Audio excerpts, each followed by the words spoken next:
That's so disheartening. Oh my God. And I've never told you this. Okay.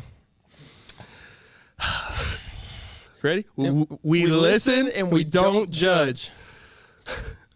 Whenever you had your old dog that misbehaved, right? Mm-hmm. And you had me watch him while you were at work one time, I accidentally had my keys in my pocket and I scratched your couch.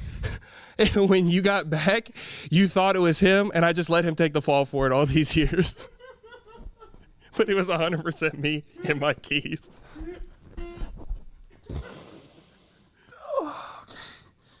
Okay, I see where this is going. Hugh and Liv were so mad at that dog. Okay.